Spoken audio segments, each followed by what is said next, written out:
Hello everyone, this is Deepanjali and I welcome you all on my YouTube channel study time India. बच्चों, हम लोग class 10th की chemistry का chapter 2 start करने जा रहे हैं आज, that is acids, basis and salts. तो शुरू करते हैं। इस अर्थ पर 118 एलिमेंट्स हैं, यानी जो आप लोग पीरियोडिक टेबल पढ़ोगे चैप्टर 5th में, तो उसमें आप लोग देखोगे कि उस टेबल में 118 एलिमेंट्स हैं, जिनमें से 94 एलिमेंट्स ऐसे हैं जो नेचुरली हम लोगों को मिलते हैं नेचर से, जबकि 24 एलिमेंट ऐसे हैं जो सिंथेटिक हैं, मैनमेड हैं, आर्टिफिशियल हैं, यानी जो हम लोगों ने इन्हीं एलिमेंट में फेरबदल करके बनाए हुए हैं। तो ये कंबाइनली हम लोग कितने देखते हैं? 118। अब इन एलिमेंट की दो तरह की प्रॉपर्टीज़ होती हैं, physical properties and chemical properties. Physical properties में हम किसी भी एलिमेंट की बाहरी स्ट्रक्चर देखते हैं कि वो कैसा रंग है, उसका कैसा बिहेव कर रहा है, अगर वाटर में डिज़ोल्व किया जाए या किसी ऑर्गेनिक सब्सटेंस में डिज़ोल्व किया जाए, स्मेल कैसी आती है उसकी, तो ये फिजिकल प्रॉपर्टीज़ में हम लोग देखते हैं। जबकि केमिकल प्रॉपर्टीज़ में हम ये देखेंगे कि वो एलिमेंट किसी और के साथ रिएक्शन करके कैसा प्रोडक्ट बना रहा है। तो जब हम केमिकल प्रॉपर्टीज़ यानी केमिकल टेस्ट करते हैं उस एलिमेंट का किसी और से रिएक्शन करा के, तो एक्चुअल में वो एलिमेंट अपनी प्रॉपर्टीज़ खो देता है और कोई नया ही तीसरा एलिमेंट बनता है। तो फिजिकल प्रॉपर्टीज़ में हम फिजिक देखेंगे उसका, और केमिकल प्रॉपर्टीज़ में दूसरों के साथ रिएक्शन देखेंगे। तो इस चैप्टर में हम लोग एसिड्स, बेस, सॉल्ट्स यानी कि केमिकल प्रॉपर्टीज़ के बेस पर इन एलिमेंट्स को जो कैरेक्टराइज किया गया है वो पढ़ेंगे। तो केमिकल प्रॉपर्टीज़ के बेस पर ये एलिमेंट 3 तरह के होते हैं, एसिड्स, बेसिस एंड सॉल्ट्स। तो आज हम स्टार्टिंग में हम एसिड और बेस को देखेंगे और उसके बाद हम सॉल्ट्स को देखेंगे, जो कि इन्हीं से बना हुआ होता है। अब जितने भी एसिड्स होते हैं, बेसिस होती हैं, उनको पहचानने के लिए भी चाहिए, यानी इनका मेनली तो कलर एक ही जैसा होता है एसिड्स बेस का।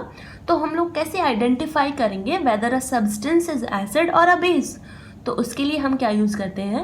इंडिकेटर्स। तो इंडिकेटर्स क्या होते हैं? एक्चुअल में टेस्टिंग करने के लिए यूज़ होते हैं। ये एक्चुअल में एक डाई होती है, कलर होता है, जो कि एसिड के कांटेक्ट में आने पर या फिर बेस के कांटेक्ट में आने पर अपना खुद का कलर चेंज कर लेता है। तो मेनली इंडिकेटर्स 3 तरह के होते हैं, एक नेचुरल इंडिकेटर्स, दूसरा synthetic indicator and third one is all factory indicators. तो 1 बाय 1 इनको देख लेते हैं।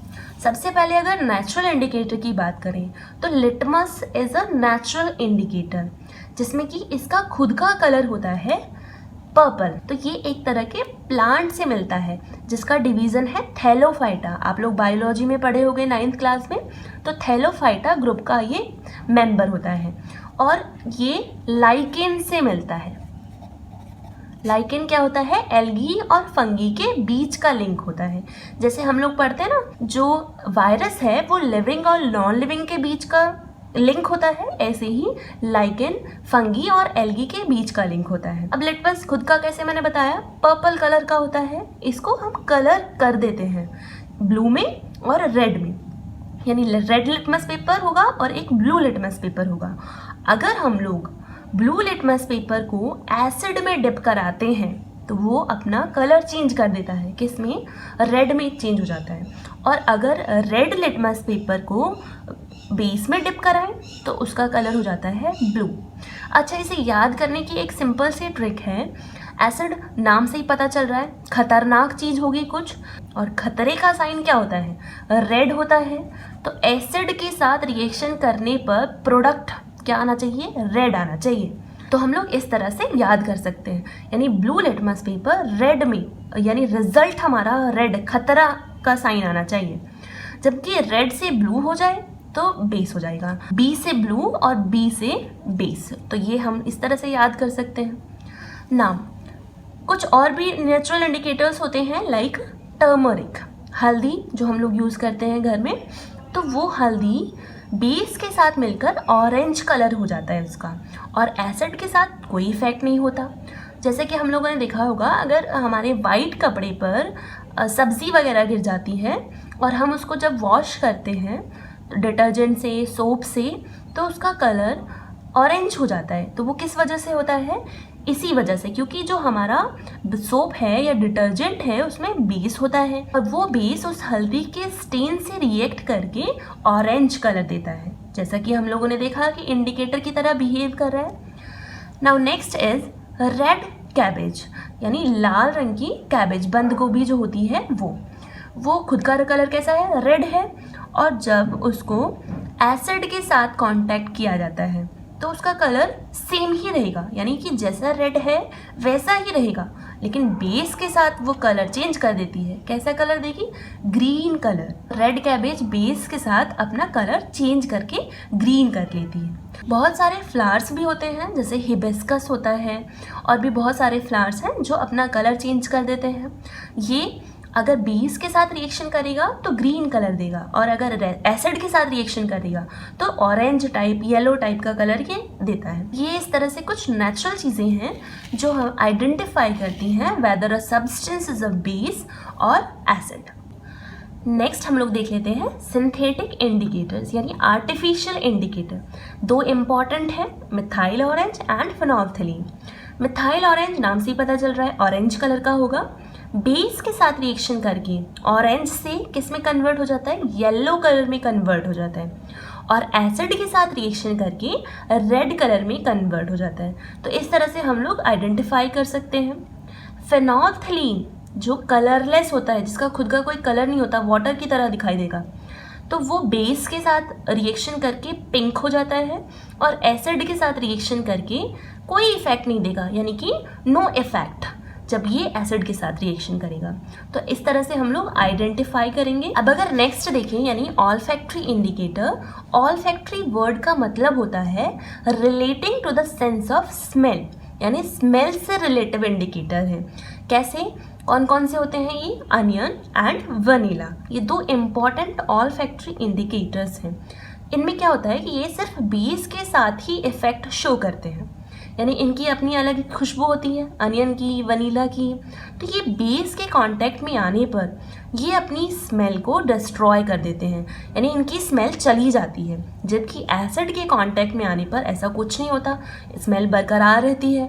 जैसे कि आप लोगों ने देखा होगा, जैसे हम लोग अनियन वगैरह काटें, वनीला वगैरह छुएं, तो हमारे हाथों से भी वैसी खुशबू आने लगेगी, लेकिन जैसे ही हम हैंड वॉश करेंगे सोप से, तो क्या होगा, सोप में बेस होता है और हैंड वॉश करते ही उसकी स्मेल गायब हो जाती है। तो ये बेस के कांटेक्ट में आने पर अपनी स्मेल को डिस्ट्रॉय कर देते हैं। तो अब नेचुरल इंडिकेटर, सिंथेटिक इंडिकेटर और ऑल्फैक्टरी इंडिकेटर्स के अलावा भी एक और इंडिकेटर है जो मोस्ट इम्पॉर्टेंट है, दैट इज यूनिवर्सल इंडिकेटर। ये इम्पॉर्टेंट क्यों है, क्योंकि ये किसी भी एसिड या बेस की स्ट्रेंथ को भी बता देता है कि वो स्ट्रॉन्ग है या फिर वीक है। तो ये क्या होता है कि मिक्सचर होता है डिफरेंट कलर्स का।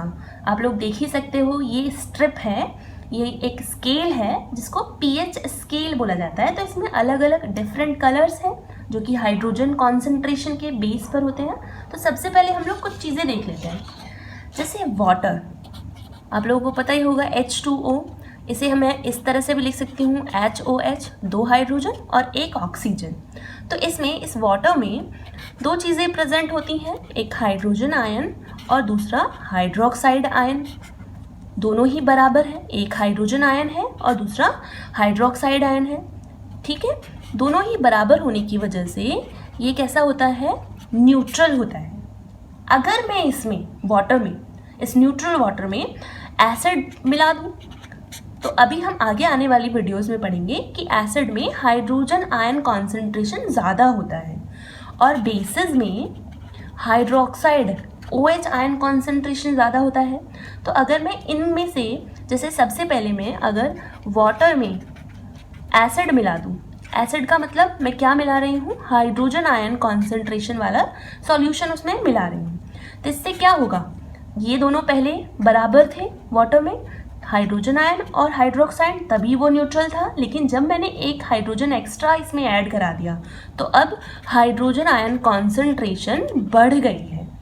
और अगर मैं इसमें वाटर में बेस को मिला देती हूँ, इसका मतलब मैं क्या मिला रही हूँ, हाइड्रोक्साइड आयन ज़्यादा मिला रही हूँ, जिससे क्या होगा, पहले ये न्यूट्रल थे बराबर होने की वजह से, लेकिन जैसे हाइड्रोक्साइड आयन ज़्यादा होगा तो हाइड्रोजन आयन का कॉन्सेंट्रेशन कम और हाइड्रोक्साइड आयन का कॉन्सेंट्रेशन ज़्यादा हो जाता है।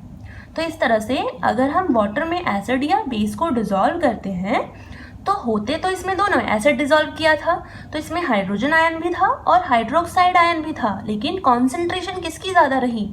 एसिड के मिल जाने पर हाइड्रोजन आयन की कॉन्सेंट्रेशन ज़्यादा रही। और ऐसे ही बेस को मिला देने पर OH आयन यानी हाइड्रोक्साइड आयन की कॉन्सेंट्रेशन ज़्यादा रही, जबकि हाइड्रोजन आयन कम रहा। तो प्रेजेंट तो दोनों ही हैं, वाटर के दोनों ही चीज़ें इस सॉल्यूशन में मौजूद रहेंगी। तो इसके बेस पर यानी कि हाइड्रोजन आयन दोनों में ही है, एक में ज़्यादा है और दूसरे में कम है। हाइड्रोक्साइड आयन दोनों में ही है, एक में ज़्यादा है और दूसरे में कम है। तो हाइड्रोजन आयन के बेस पर एक साइंटिस्ट जिनका नाम था सोरेनसन, इन्होंने एक स्केल बनाया जिसको बोला गया पीएच स्केल। पी, ये जो पी है ये स्टैंड करता है किसके लिए? पोटेंस के लिए। ये एक जर्मन वर्ड है जिसका मतलब होता है पावर। ठीक है, तो पावर किसकी power? Hydrogen ion, H for hydrogen, तो P फॉर पोटेंस और H for hydrogen. Hydrogen ion concentration के बेस पर इन्होंने ये स्केल बनाया सोरेनसन ने। तो ये स्केल के अकॉर्डिंग क्या कहा गया, कब बनाया इन्होंने, ये भी जान लेते हैं, 1909। अब इस स्केल के अकॉर्डिंग बोला गया कि अगर किसी भी सॉल्यूशन में हाइड्रोजन आयन ज़्यादा है तो वो कैसा होगा? एसिडिक होगा। और हाइड्रोजन आयन कम है इसमें, कम किस वजह से है? क्योंकि इसमें हाइड्रोक्साइड आयन ज़्यादा है, तो वो कैसा होगा? बेसिक होगा। तो हाइड्रोजन आयन ज़्यादा तो इसका मतलब एसिड, और हाइड्रोजन आयन कम तो बेस। इसे हम ऐसे भी बोल सकते हैं, अगर हाइड्रोक्साइड आयन ज़्यादा हुए तो वो बेस, कह तो हम सेम ही चीज़ें रहे ना, और हाइड्रोक्साइड आयन कम हुए, कम किस में है? इसमें, तो वो कैसा हो जाएगा? एसिड। तो इसके बेस पर इन्होंने ये पूरा पीएच स्केल बनाया। तो अगर हम देखें तो ये कहाँ से कहाँ तक बना हुआ है इस स्केल में? ज़ीरो भी ऐड होता है कहीं कहीं पर, तो 0 से 14 तक का ये स्केल होता है, जिसमें कि डिफरेंट कलर्स आप लोगों को दिख ही रहे होंगे। तो इसमें ये जो 7 का नंबर है ये न्यूट्रल होगा, यानी कि अगर किसी भी सॉल्यूशन में हमने ये यूनिवर्सल इंडिकेटर एक पेपर की तरह का होता है, येलो कलर का पेपर होता है, और ये उसमें भी मिलता है, सॉल्यूशन में भी, लिक्विड फॉर्म में भी मिलेगा। तो अगर इसको हमने वाटर में डिप कराया, चलो वाटर कैसा है? न्यूट्रल है, क्योंकि उसमें दोनों ही चीज़ें OH आयन और हाइड्रोजन आयन दोनों ही बराबर होते हैं। अब इसमें डिप कराएंगे तो कैसा कलर आएगा? ग्रीन कलर, क्योंकि वो न्यूट्रल है। ऐसे ही शुगर जो होता है वो भी ग्रीन कलर देता है, सॉल्ट भी ग्रीन कलर देगा, क्योंकि ये सब चीज़ें न्यूट्रल होती हैं। इसमें हाइड्रोजन कॉन्सेंट्रेशन और हाइड्रोक्साइड कॉन्सेंट्रेशन इक्वल होता है। अब 7 से नीचे जो है जितनी भी चीज़ें होती हैं वो क्या कहलाएंगी? एसिड। और जितना ज़्यादा नंबर कम रहेगा उतना ज़्यादा एसिडिटी बढ़ेगी, यानी कि एसिडिक इफेक्ट उतना ही ज़्यादा होगा। जैसे अगर हम बात करें 1, 2, 3 कम नंबर है, 14 से तो कम ही है नीचे, तो यहाँ पर जो एसिड होगा वो स्ट्रॉन्ग एसिड होगा, तो ये स्ट्रॉन्ग होंगे एसिड। और 4, 5, 6 ये भी एसिड है लेकिन ये वीक होंगे। तो जैसे जैसे पीएच वैल्यू इंक्रीज होती है हाइड्रोजन आयन कॉन्सेंट्रेशन डिक्रीज होती है। तो इनमें ये एसिड है, एसिड का मतलब क्या है? जिसमें हाइड्रोजन आयन ज़्यादा होता है, तो इनमें हाइड्रोजन आयन ज़्यादा है। और बेसिस में यानी 7 से ऊपर जितनी भी चीज़ें हों, जितने भी नंबर हैं 8 से लेकर 14 तक, इनमें ये क्या कहलाएंगे? बेसिस। अब इसमें 12, 13, 14 ये कैसे होंगे? स्ट्रॉन्ग बेस, क्योंकि इनमें बहुत लेस हाइड्रोजन है। अब लेस हाइड्रोजन का मतलब मोर हाइड्रोक्साइड, और मोर हाइड्रोक्साइड यानी कि ज़्यादा बेस। अब इसमें 8, 9, 10, 11 ये कैसे हैं? Weak base. ठीक है, तो 7 नंबर से ही पता चल जाएगा भाई 14 का हाफ कितना होता है? 7। तो 7 तो होगा न्यूट्रल, और 7 से बिलो होंगे एसिडिक, 7 से अबव होंगे बेस, और 7 के पास वाले जो नंबर होंगे चाहे वो एसिड की तरफ हो चाहे बेस की तरफ हो वो कैसे होंगे? वो वीक होंगे। और जो एजेस पर कैसे होंगे, strong base strong acid. I hope आप लोगों को समझ में आ रहा होगा। अगर कुछ भी प्रॉब्लम लगे तो आप कमेंट बॉक्स में मुझसे ज़रूर पूछ लेना। ना तो ये पूरा स्केल हाइड्रोजन आयन कॉन्सेंट्रेशन पर डिपेंड करता है। जैसे अगर हम देखें HCl हाइड्रोक्लोरिक एसिड, इसका जो pH है, ये स्केल में अगर हम किसी भी बीकर में HCl लें और उसमें ये स्ट्रिप डालें यूनिवर्सल इंडिकेटर की, तो वो कितना pH देता है, 0 भी हो सकती है और 1 भी हो सकती है। ठीक है, वो डिपेंड करता है कि हमने उसमें वाटर मिलाया है या नहीं। वाटर मिला देंगे तो वो डाइल्यूट हो जाएगा और 1 वैल्यू देगा, 1 2 3 ऐसे भी दे सकता है। और अगर कॉन्सेंट्रेट है, कॉन्सेंट्रेट यानी जिसमें वाटर कम होता है, तो वो 0 वैल्यू देगा। अब 0 1 ये क्या है, स्ट्रॉन्ग एसिड है। गैस्ट्रिक जूस भी हाइड्रोक्लोरिक एसिड ही है जो हमारे स्टमक में मौजूद होता है। उसका pH कितना होता है, 1.4, तो वो भी स्ट्रॉन्ग एसिड है। वो किस लिए यूज़ होता है, बैक्टीरियाज वगैरह को किल करने के लिए। अब लेमन जो हम लोग लेते हैं, नींबू खट्टा होता है। अभी हम लोग प्रॉपर्टीज पढ़ेंगे एसिड की, तो ये सारी चीज़ें आ जाएंगी उसमें। तो वो उसकी pH होती है 2.5, तो वो कहाँ पर पड़ेगा, यहाँ स्ट्रॉन्ग में। ठीक है, उसको अगर हम देखेंगे तो उसको डाइल्यूट कर कर ही हम यूज़ कर सकते हैं। सॉफ्ट ड्रिंक्स जो होती हैं ज़्यादातर उनमें कार्बोनिक एसिड होता है, H2CO3, उसका pH होता है 6 यानी कि वीक। मिल्क का pH है 6.5, लैक्टिक एसिड होता है उसमें मिल्क में। वाटर 7, सलाइवा जो हमारी लार होती है उसका pH कितना होता है, 7.4 यानी कि बेसिक है। 7.4 थोड़ा आ गया ना ऊपर।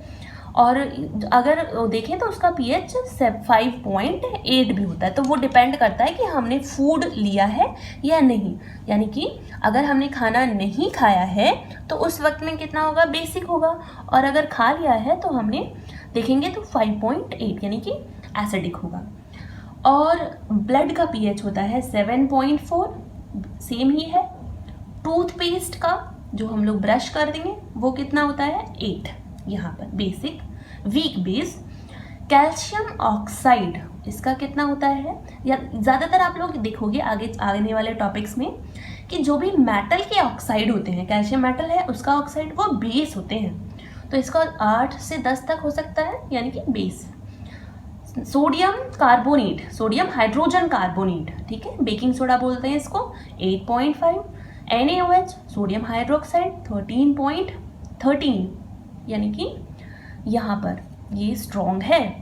और कॉन्सेंट्रेट NaOH या KOH, potassium hydroxide, sodium hydroxide, इनका 14, तो ये हाईली स्ट्रॉन्ग बेस होते हैं। तो आई होप आप लोगों को ये समझ में आ रहा होगा। ये चार्ट से हम लोग इस पूरे स्केल से हम लोग पहचान सकते हैं। तो अगर नॉलेज टेस्टिंग करनी हो तो मैं क्वेश्चन दे देती हूँ जिसमें कि आपके पास 2 सॉल्यूशन है, A एंड B। A का जो pH आया है स्केल में number, that is 6 and B का है 8। तो क्वेश्चन ये है कि आपको हाइड्रोजन आयन कॉन्सेंट्रेशन जाननी है, किस में ज़्यादा हाइड्रोजन आयन होंगे। मैंने पहले ही बताया कि एसिड में हाइड्रोजन आयन ज़्यादा होते हैं और बेस में कम होते हैं। तो आप लोग पहचानना ही है और कमेंट सेक्शन में ज़रूर बताना। इसके साथ साथ ये भी बताना है कि ये दोनों एसिड है या फिर बेस है। नेक्स्ट हम लोग देख लेते हैं importance of pH in everyday life, यानी हमारी डेली लाइफ में pH पेपर का या pH जो स्केल है उसका क्या इंपॉर्टेंस है। तो इन एग्जाम्पल से समझ लेते हैं। फर्स्ट है pH in our digestive system. देखो हम पहले भी पढ़ चुके हैं कि हमारा जो स्टमक होता है उसमें हाइड्रोक्लोरिक एसिड रिलीज होता है, गैस्ट्रिक एसिड। अब वो क्या करेगा, बैक्टीरियाज वगैरह को किल करेगा, ये तो इम्पॉर्टेंट है। लेकिन अगर ओवर ईटिंग वगैरह की वजह से ये हाइड्रोक्लोरिक एसिड ज़्यादा प्रोड्यूस हो जाता है तो इनडाइजेशन की प्रोसेस आ जाती है, यानी कि पेन होने लगेगा और इरिटेशन होने लगती है। तो हमें क्या करना है, इसको थोड़ा कम करना है, जितने में ज़्यादा इफेक्टिव हो, जितना यूज़ करने लायक हो उतना ही एसिडिक मीडियम हमें बना के रखना है हमें अपने स्टमक का। तो उसके लिए क्या करेंगे, हमें एंट एसिड की मदद लेनी पड़ेगी।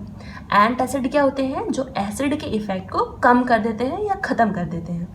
तो हमें कौन कौन से बेसिकली यूज़ करते हैं हम, तो मिल्क ऑफ मैग्नीशिया, जिसको कहा जाता है मैग्नीशियम हाइड्रोक्साइड, इसका कॉमन नेम है मिल्क ऑफ मैग्नीशिया, इसको हम लोग लेते हैं। ये थोड़ा वाइट कलर का होता है, तो इसे पीने से क्या होगा, एसिडिटी कम हो जाती है। दूसरा बेकिंग सोडा भी हम लोग ले सकते हैं, ये बेसिक है, दोनों नेचर में बेसिक है।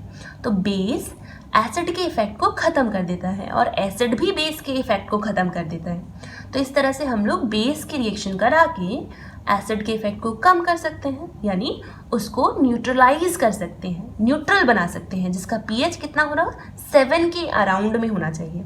तो एक्सेसिव एसिड भी नहीं सही है और एक्सेसिव बेस भी नहीं सही है।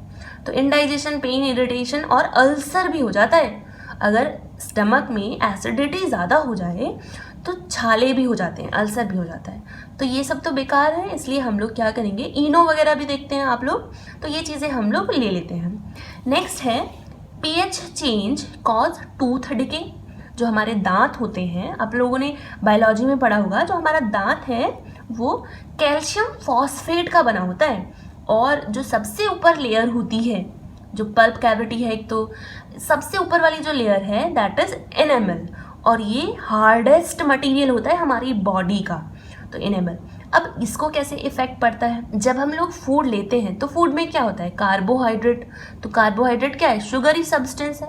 आप लोगों ने देखा होगा स्टार्च ग्लूकोज में कन्वर्ट होता है, टाइलिन हमारे माउथ में, एमाइलेज हमारे माउथ में होता है एंजाइम, जो क्या करेगा, उस स्टार्च को ग्लूकोज में कन्वर्ट करेगा, और ग्लूकोज क्या है, शुगर है, स्टार्च भी शुगर है। तो होता क्या है कि जो बैक्टीरिया हमारे माउथ में प्रेजेंट हैं वो उस शुगर को डिकम्पोज करना स्टार्ट कर देते हैं और उसे कन्वर्ट करते हैं एसिड में। तो शुगर एसिड में कन्वर्ट होना शुरू हो गई, और एसिड हमारी बॉडी के लिए तो हार्मफुल है, और दांतों के लिए यानी हमारे माउथ के लिए तो वेरी हार्मफुल है। और अगर 5.5 से बिलो अगर हो जाए ना, जितना भी पीएच स्केल हम लोगों ने पढ़ा, अगर हमारे माउथ का पीएच 5.5 से बिलो हो जाता है तो हमारे दांत डेफिनेटली खराब हो जाएंगे।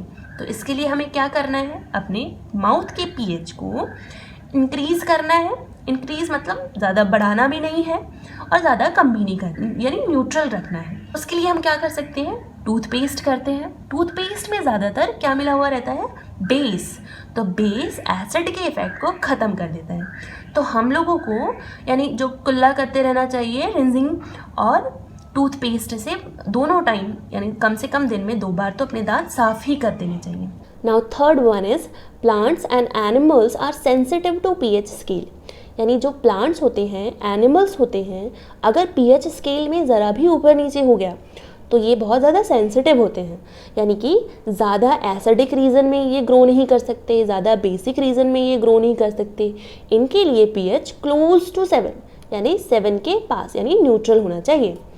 अब अगर एसिडिक सॉइल है तो उसके लिए क्या करेंगे, क्विक लाइम, जिसका फॉर्मूला होता है CaO, कैल्शियम ऑक्साइड, उसे ऐड करा सकते हैं हम लोग, या स्लैग्ड लाइम, जिसका फॉर्मूला होता है CaOH का होल्ट वाइज, इसको ऐड करा सकते हैं। तो क्या होगा, हम बेस को ऐड करा रहे हैं, तो बेस को ऐड कराने से एसिड थोड़ी ना रहेगा, वो न्यूट्रल में चेंज हो जाएगा। ऐसे ही अगर बेस है सॉइल तो उसे हमें न्यूट्रल करना है ताकि क्लोज टू 7 आ सके पीएच, और उसके लिए हम ऑर्गेनिक मैटर मिलाते हैं। जो खाद वगैरह होता है तो उसमें बैक्टीरियाज वगैरह होते हैं जो उस ऑर्गेनिक मैटर को डिकम्पोज करेंगे, जिसकी वजह से एसिड प्रोड्यूस होगा, और वो एसिड बेसिक सॉइल को न्यूट्रल कर देता है। तो ऑर्गेनिक मैटर यानी मैनर, कंपोज्ड, इस तरह से हम यूज़ कर सकते हैं। कुछ एनिमल्स भी सफ़र करते हैं। एनिमल्स के लिए जो पीएच रेंज होनी चाहिए वो 7 से लेकर 7.8 तक वो अच्छी रहती है उनके लिए, लेकिन अगर ऊपर नीचे हो गया यानी कि एसिडिक या बेसिक हो जाए, वो कोई भी रीज़न हो सकता है, जैसे एसिड रेन।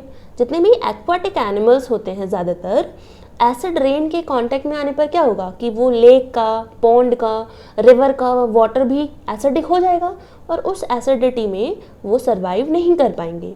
तो उस केस में हमें क्या करना पड़ेगा, उस लेक में कैल्शियम कार्बोनेट या इन दोनों का क्विक लाइम या स्लैग लाइम हमें मिलाना पड़ेगा ताकि न्यूट्रलाइज कर सकें और उनका पीएच 7 से लेकर 7.8 यानी इसी के अराउंड में आ सके।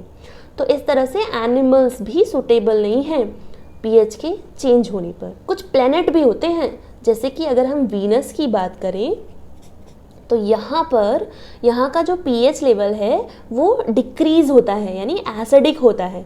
यहाँ पर सल्फर डाइऑक्साइड तो सल्फ़र डाइऑक्साइड के बादल होते हैं हाइड्रोक्लोरिक एसिड और सल्फ्यूरिक एसिड H2SO4 ये होता है, जिसकी वजह से यहाँ का pH कैसा होता है, लो होता है, 0 से लेकर 6 तक होता है। Now self defence by animals and plants. तो कुछ एनिमल्स होते हैं जो अपने सेल्फ डिफेंस के लिए, अपने आप को बचाने के लिए क्या करेंगे, वो कुछ केमिकल्स का यूज़ करते हैं, चाहे वो एसिड हो या फिर वो बेस हो। जैसे हनी भी है, वो क्या करेगी, कभी उसको अगर घेर लो तो वो डंक मारती है, स्टिंग करेगी, तो वो क्या करेगी उस डंक के वक्त में, वो एसिड को इंजेक्ट कर रही है हमारी बॉडी में, और बहुत ज़्यादा पेन और इरिटेशन होने लगता है आप लोगों ने अगर काटा हो किसी को तो उसके लिए हम क्या करें, बेकिंग सोडा से रब कर दें वहाँ पर। तो क्या होगा, एसिड के इफेक्ट को ख़त्म कर देगा बेकिंग सोडा, क्योंकि ये बेस है, और न्यूट्रलाइज हो जाएगा मामला।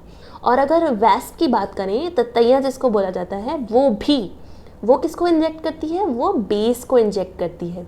और उसे न्यूट्रलाइज करने के लिए अगर हम विनेगर यानी एसिटिक एसिड का एक्वस सॉल्यूशन, तो अगर उसको लगा लें तो ये दोनों का इफेक्ट ख़त्म हो जाता है। एसिड बेस के इफेक्ट को ख़त्म कर देता है, बेस एसिड के इफेक्ट को ख़त्म कर देता है। ऐसे ही एंट यानी कि जो चींटी होती है, वो मीथेनोइक एसिड को इंजेक्ट करती है बॉडी में जब वो काटती है, तो उसको भी हम बेस के इफेक्ट से ख़त्म कर सकते हैं। कुछ प्लांट्स भी ऐसे होते हैं, जैसे नीटल प्लांट, तो ये करता क्या है, ये भी मीथेनोइक एसिड इंजेक्ट करता है। अगर हम इससे टच हो गए ना, तो इसके ये जो आप लोगों को दिख ही रहा होगा, ये स्टिंग की तरह है, ये हमारी बॉडी में जैसे ही टच होंगे तो ये मीथेनोइक एसिड को इंजेक्ट कर देते हैं, जिससे कि बहुत ज़्यादा इरिटेशन, पेन होगा।